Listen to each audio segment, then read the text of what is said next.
Hey everybody, welcome back to Wednesdays with Watson. If you have been following along with this journey, by now you know that my name is Amy Watson and I am your host. I am so excited to be back here with you today. We have named this season of the podcast PTSD, Jesus and Me. And today we are mid-season, and that is so hard to believe. I am so grateful for those of you who have spent time with me on these podcasts, who have messaged me, and even for those of you who have shared it and helped get the podcast out there. Sincere gratitude to you. But we are mid-season. And guys, we talked about the podcast evolving at the beginning, and certainly it is doing that. We are learning, we are growing. One thing I can tell you is that today's podcast is for 100% of the population of planet Earth. And so I want you to kind of sit back and drop into this beginning of this conversation. These two words are on my website, and they are on my website, and they are two words that are so important to me, and I want them to be important to you because they are true. This is the first podcast of the You Matter series, because you do matter. Let's go, guys.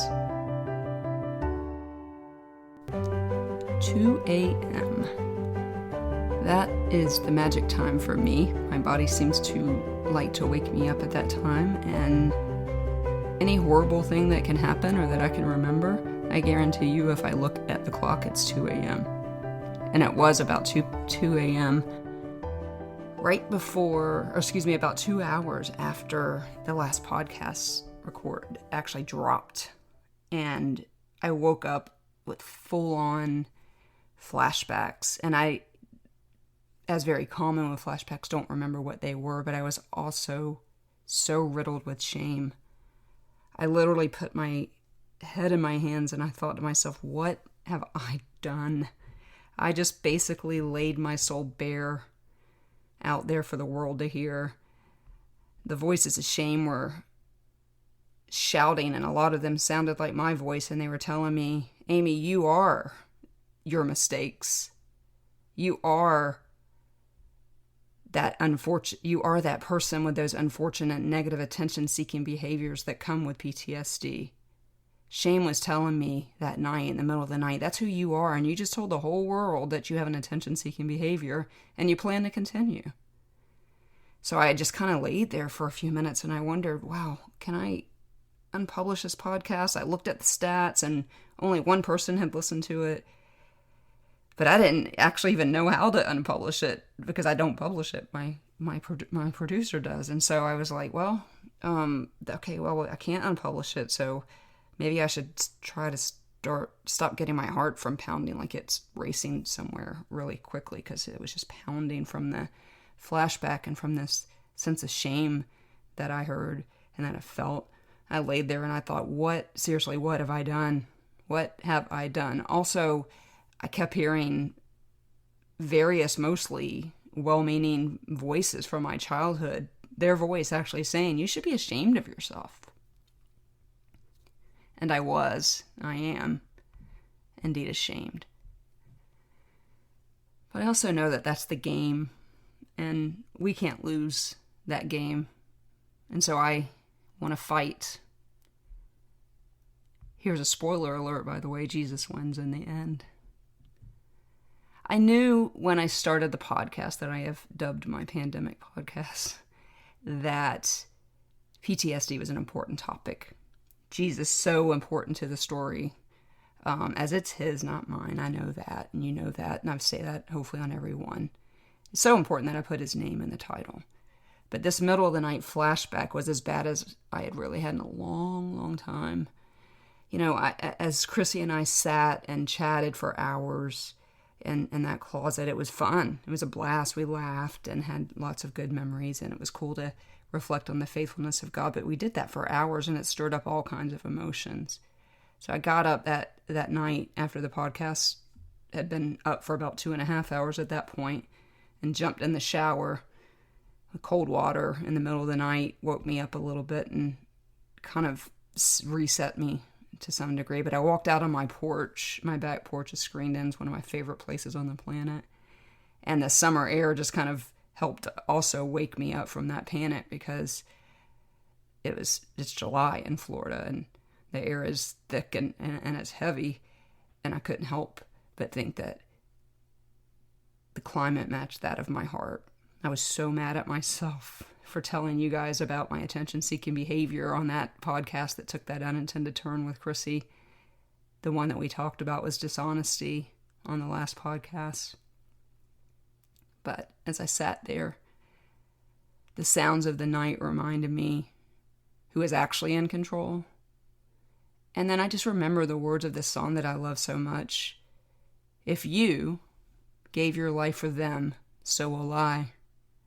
If creation seeks to praise you, so will I. And so if you hear my voice right now, you are them to me. I will lay down on this, and we will keep fighting just for one of you.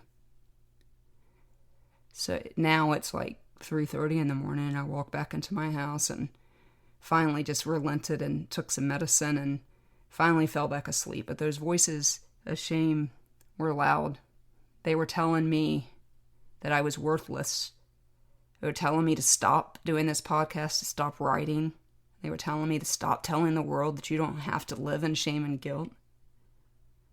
I hoped a few more hours of sleep would reset me. Sometimes that happens when you fall back asleep, because I planned to leave the podcast up because I knew it to be obedient. But I also understand that I'm going to be working through this shame thing, and it's here to stay. It wants to take my value. It wants to take yours too. So what we aren't going to do is quit, because you matter and I matter. And so we're going to continue to stay with this. We're going to continue to evolve. We're going to continue to heal. Because I started this podcast to give people hope. Hope that you can heal from unspeakable trauma. And yeah, mainly this season is for PTSD patients, for people who love them, for people who minister to them. But this very podcast, as I said in the intro, is for 100% of the population.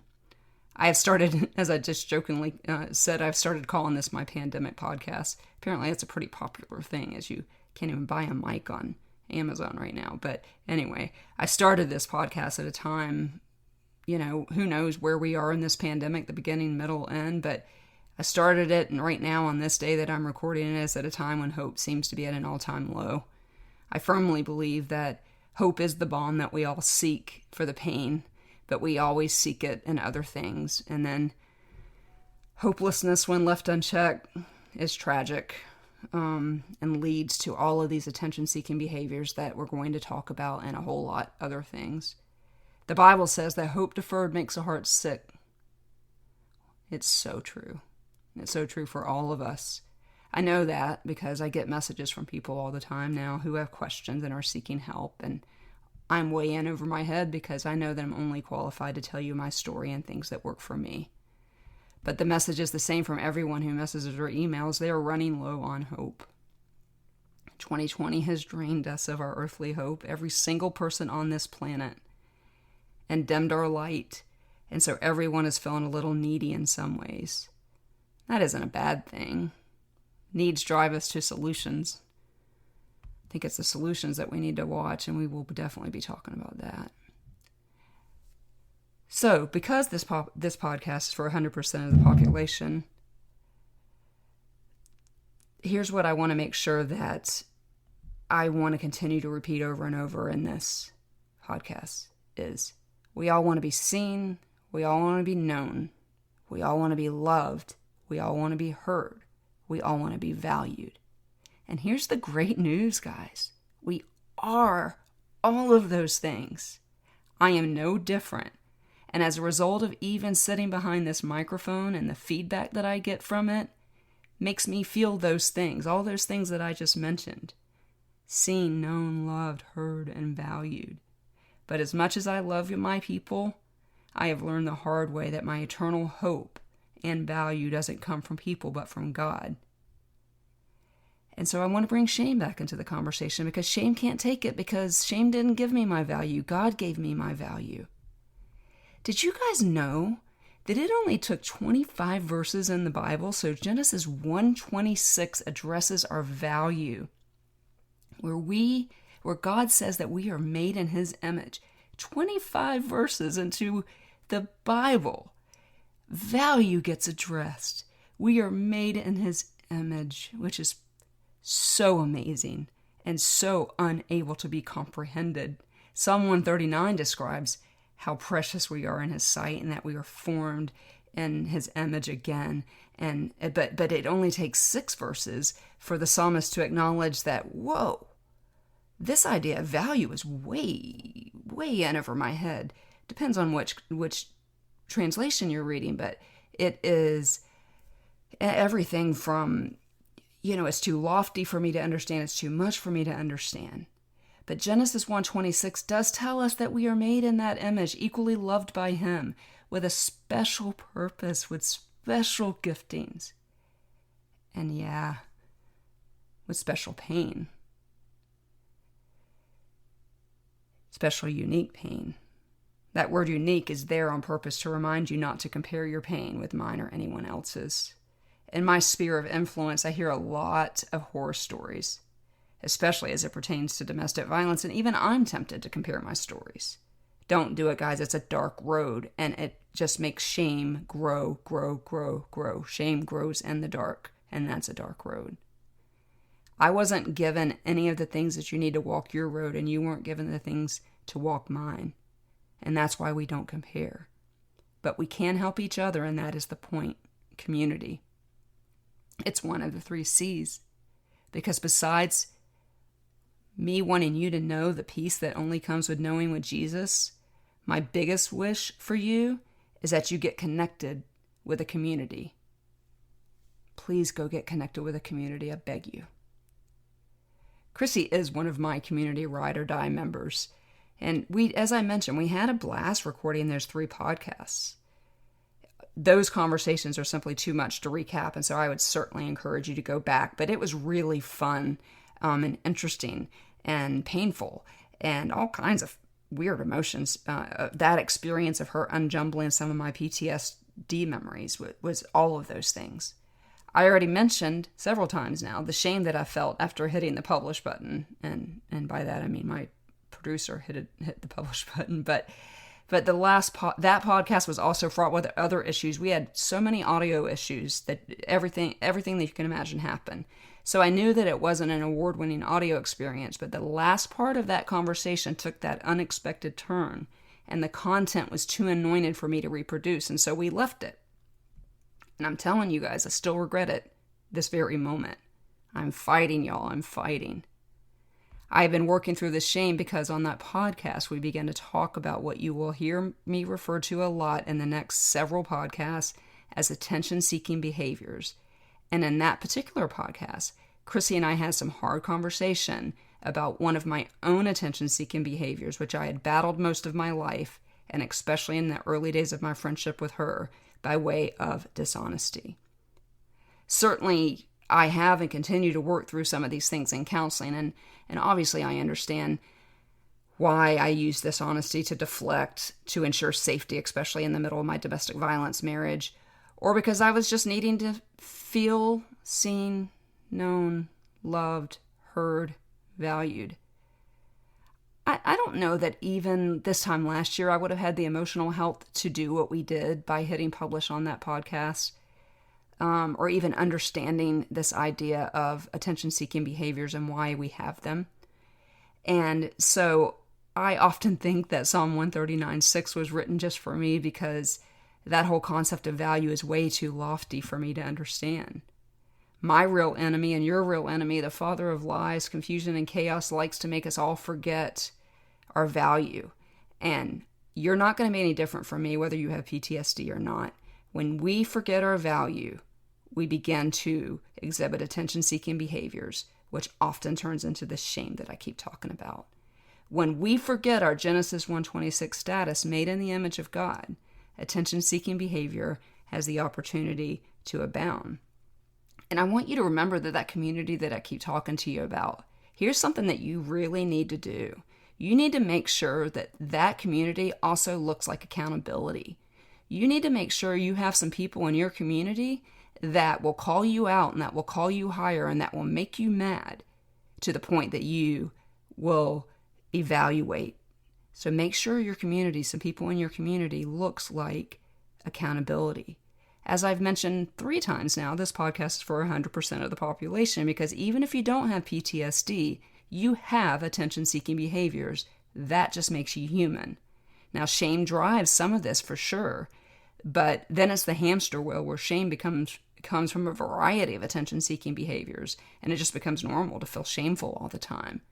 What also becomes the norm is our complete inability to take care of ourselves and all the things that we do with things that we value. When we forget our image bearer status, we really have this inability to remember that we are seen, known, loved, heard, and valued.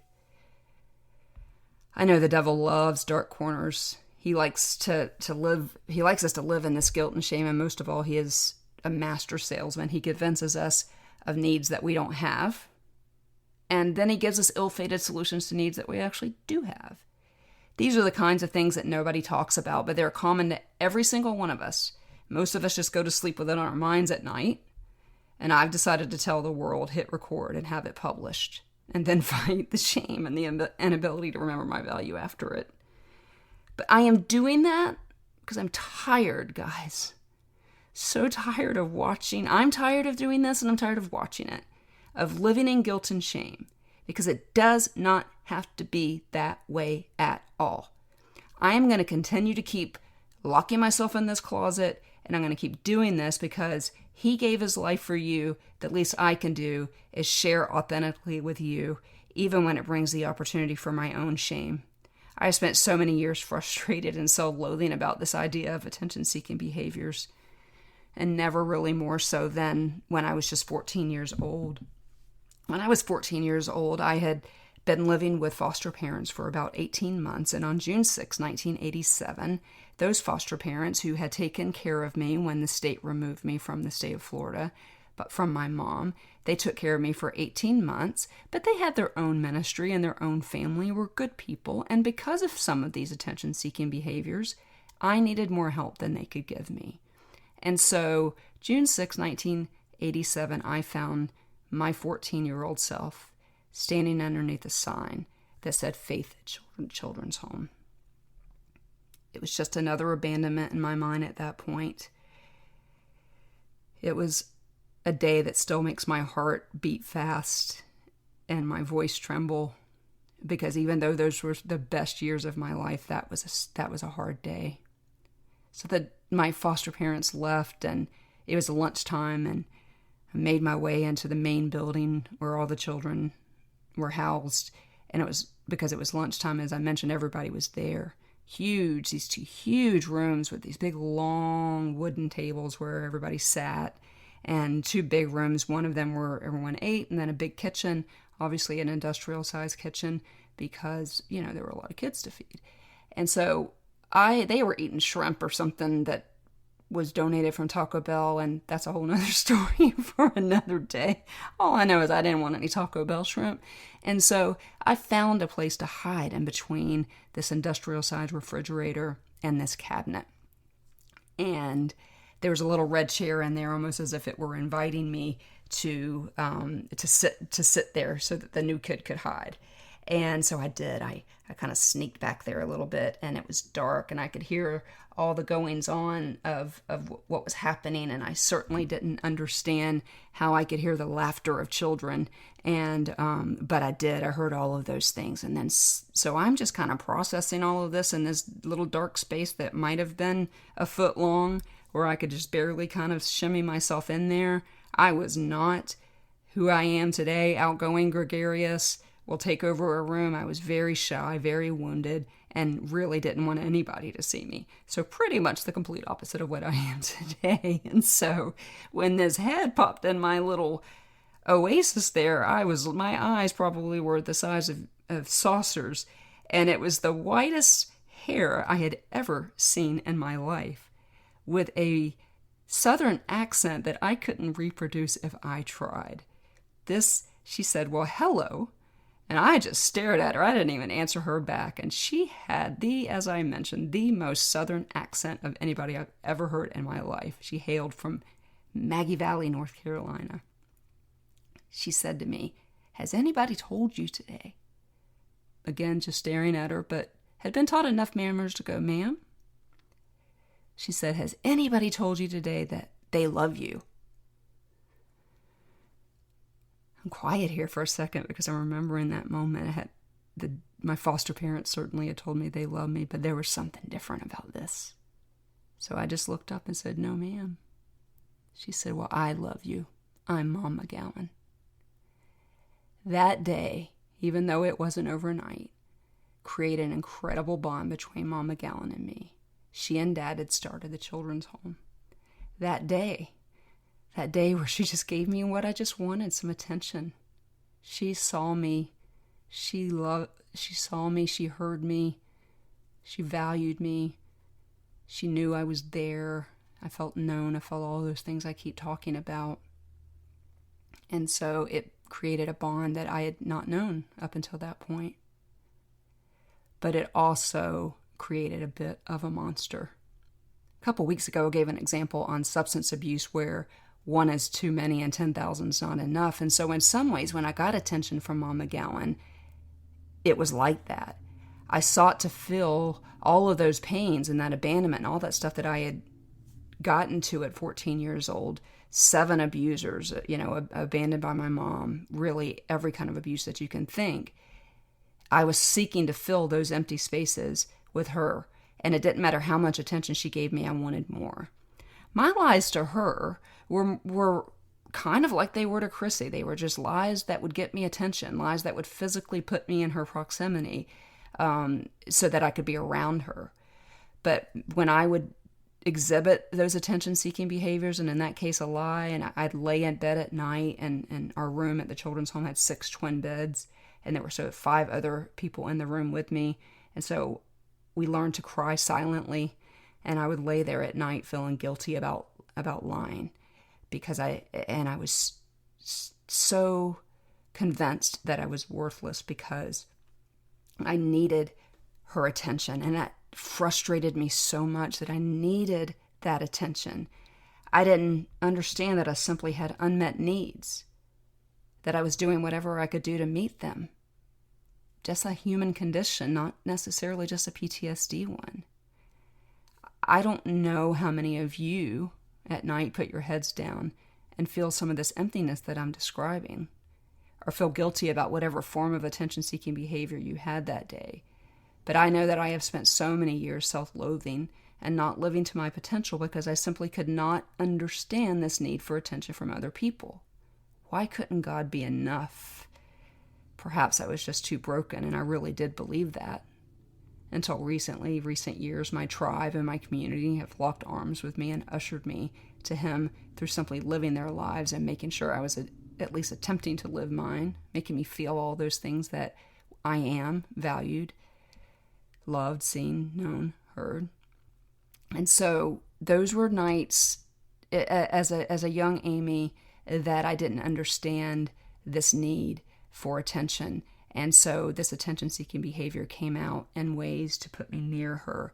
But it didn't matter how much attention she gave me because I didn't understand my value. What mattered was the attention that she did give me. So the amount of attention didn't matter, but what mattered was the attention she did give me drove me to the cross and to Jesus as the only person who can even sort of make this pain bearable. And we would have these great lean-in conversations, and I love some lean-in conversations, and I still have them with Mama Gowan, and we still have that bond. I do love a lean-in conversation, and that is why I love community so much. As Chrissy and I were unpacking a little more of these side effects or consequences of post-traumatic stress disorder, depends on which one of us you ask. I say consequence, she says side effects. We realize that some of them are certainly pronounced in people with trauma, but as I've mentioned, I think 4 times now, if everyone were being 100% honest, we all have times, places, and spaces where we just need.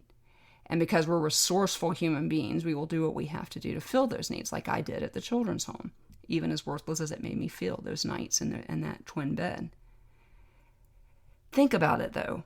From a very early age, we are built this way. This is evidence like if you watch a baby throw their bottle on the floor, only for you to pick it up and hand it back to them. That will go on for as many times as you will pick the bottle up and hand it to the baby. There's no malicious intent on the part of the baby. The baby just wants to be seen, known, heard, loved, and valued. Same with us. We're just grown-up babies throwing the bottle on the floor. But when the parents actually pick the child up and hug them and love them, now they feel valued, the need is met. I don't need you to pick the bottle up off the floor for me. So as Chrissy and I were talking about this, and we have these lean-in conversations all the time, like I used to have with Mom McGowan, as we were talking about this, she said something that stopped me in my tracks. She was actually talking at that point about her own trauma, some of which she has agreed to share in due time. But I was literally leaning into that conversation, but then she said something that made me sit back in my chair. And this is what it was. She said, what if I am too broken to fix? What if your listeners feel too broken to fix? So I kind of just stared at her and got up and left, to be honest with you, because I knew that she was trying to spur my creativity. But I also knew that she wanted an answer from me, somebody that she trusts as her own ride or die community. So I thought as I walked back over to my house, because Chrissy and I are neighbors, man, I started this podcast for Susie Smith and Mary Wright. And now one of my best friends in the whole world, with tear-filled eyes, has just asked me if she is too broken to fix. So I walked into my door, and I was like, yeah, I know that feeling. I remembered it from that twin bed at the children's home where I thought it was worthless because I craved Mom McGowan's attention. I remembered it from the shame I felt early in the years of my PTSD diagnosis as I continued to pile attention-seeking behavior on top of attention-seeking behavior. We're going to talk about quite a few of those, by the way. I remember feeling too broken to fix. I remember wishing I were too broken to fix because that meant I could live my life with plenty of excuse and zero purpose. But the reality is, as hard as I try, I know that I love a God who redeems the years that the locusts have stolen. I've stopped asking why he stole the years, and I look forward to great anticipation to watching him continue to grow and restore the years and purpose. And if you hear my voice right now, you are my purpose. This being too broken to fix concept, coupled with the unintended side effects of PTSD or negative consequences or whatever we're calling it, or just being human in general, can be lethal. And I knew that. And I knew that, like I said, while she was trying to spur on my creativity, she just wanted an answer to my question. So, yeah, I left her house, but it sent me directly to Scripture. Because I wanted to be able to tell you, to tell her, hey, I wanted to be able to tell myself that I'm not too broken to fix. Because remember, I'm still feeling shame because I've told the world about some of my shame or some of my behaviors that made me feel shameful. I remembered the story in the Bible of the lady who was healed simply because she touched the hem of Jesus' robe. So I went searching for that story and I found it in Mark chapter 5.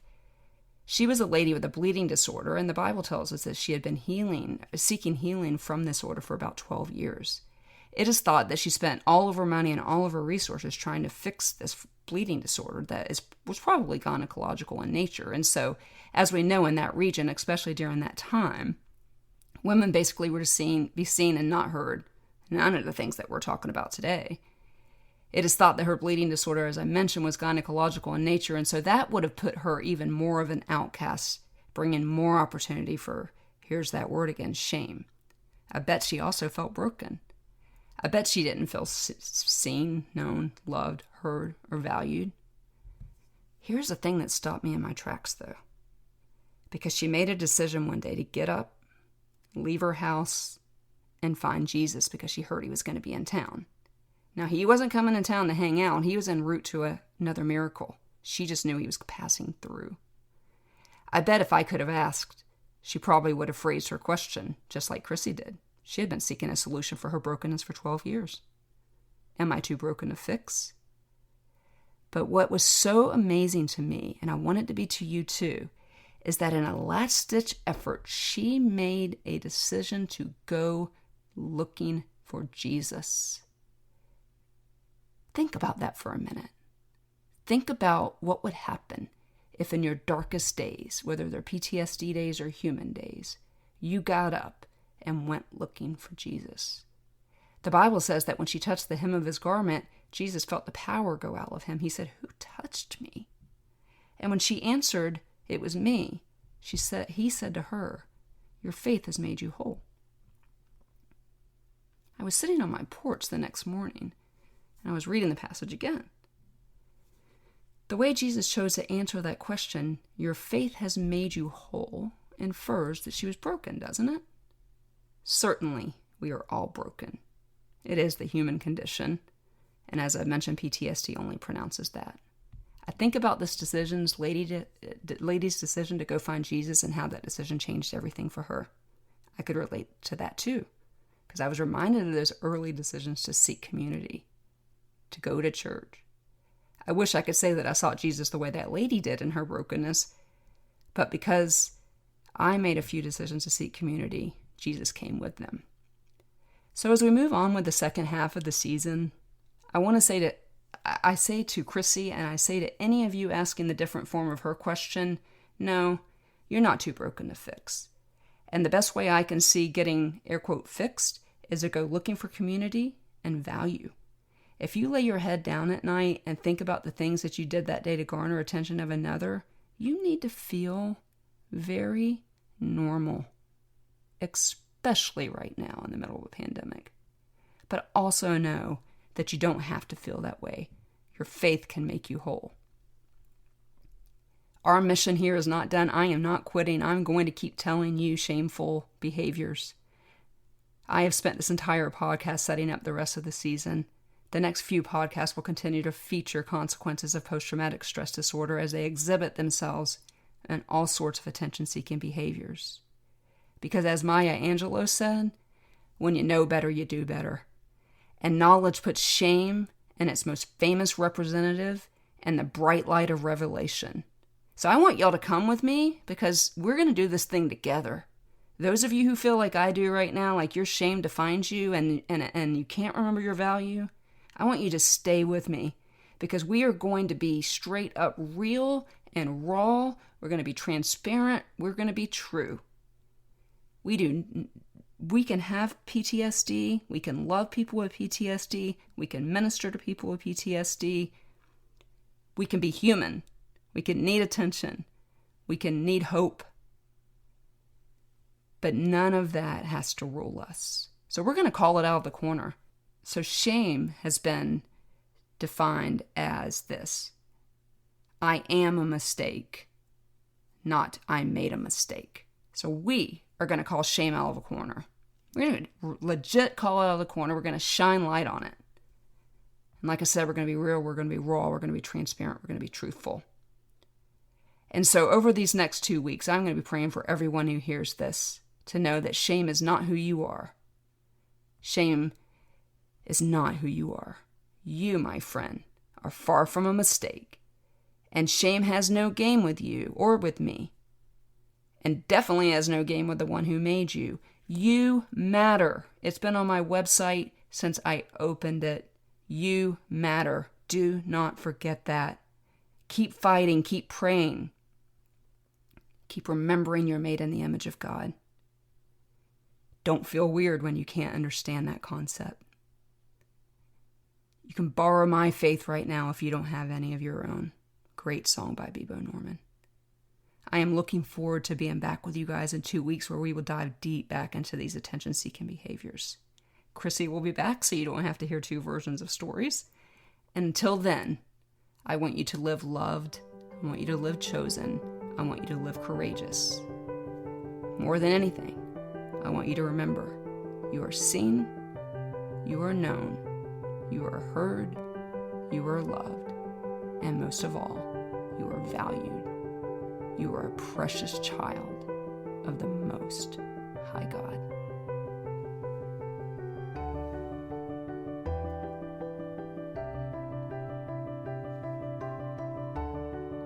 thank you for spending a few minutes of your time with me today. I am so honored, always so honored when you have chosen to do that. We will continue to publish these podcasts every other Wednesday. The best way for you to just automatically have that downloaded to your device is to hit that subscribe button. If you're so inclined to leave us a rating as well as a review, that will help us as we continue to try to get the podcast out there to those that need it. So I would be honored if you would also consider following me on social media. I am on Instagram, Facebook, and Twitter. Instagram is author Amy Watson is my handle, and then Facebook and Twitter are Amy Watson Author. You can also reach me on my website, amywatsonauthor.com. Thank you again for spending time with me, and I look forward to spending some more time with you 2 weeks from today.